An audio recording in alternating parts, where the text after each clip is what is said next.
कल मैंने आप लोगों को बताया था कि जी मेरा शौहर और मेरी सौतन जो है वो होटल से आने के बाद सारा दिन सोते रहे और फिर शाम को वो कहीं पे जाकर उठे हैं, मतलब रात के खाने से कोई थोड़ी देर पहले ही उठे हैं। रात का खाना जो था वो मैंने दोपहर में बना लिया था।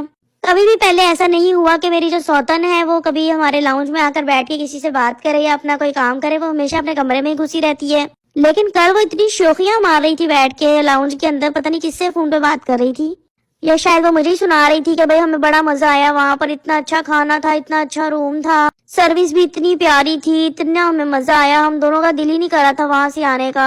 मेरे जहन में यही आया कि अपनी बहन से बात कर रही होगी। फिर मुझे याद है कि इसकी बहन तो इसको मुंह ही नहीं लगाती है। जब ये हॉस्पिटल में भी थी तब भी इसको देखने नहीं आई और उसके बाद भी उससे कभी मिलने आई नहीं। तो फिर ये किसके साथ इतनी खुश हो के बातें कर रही है, इतनी छिछोरापना कर रही है। वो बाद में जाके पता चला कि कोई ऑफिस में नई लड़की आई है, वो इसकी दोस्त बन गई है और ये सारा दिखावापना, शोखा और जाहिलपना जो है वो उसी के साथ चल रहा है। बहरहाल मैंने इसके लिए तो कोई खाना वाना बनाया नहीं था, बस सालन ही पका हुआ था। जाहिर है वो तो सबके लिए बनता है और रोटी जो है वो मैंने इसके लिए एक भी नहीं पकाई। मैं कहा भाई हट्टी कट्टी है, एंजॉय करती फिर रही है तो रोटी भी पका सकती है, अपने लिए आटा तो गूंदा ही हुआ है। फिर कल मैंने कमेंट में पढ़ा था कि आपको बाहर जाना चाहिए, बच्चियों को लेकर कहीं घूमने फिरने जाना चाहिए, ग्रोसरी वगैरह लेनी चाहिए। तो मैंने आप लोगों का कमेंट देखकर ही जो है वो अपनी बेटियों को बाहर ले गई घुमाने फिराने के लिए। और जैसा कि आप लोग देख रहे हैं ये नया मैंने फ्राई पैन लिया था और चिमटा लेकर आई हूँ एक बड़ा प्यारा सा।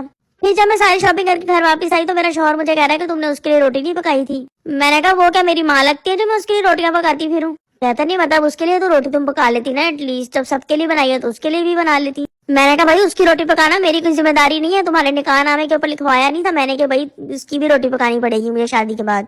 फिर बहुत सी मेरी बहनें कह रही थी कि आप अपने हस्बैंड को इस तरह की बातें सुनाती है तो वो आपको छोड़ के चला जाएगा। अगर वो मुझे छोड़ेगा ना तो जो हक महर में 6 लाख लिखवाया है ना उसको वो भी देना पड़ेगा, इसलिए वो नहीं छोड़ सकता क्योंकि उसके पास तो 1 रुपया भी नहीं है।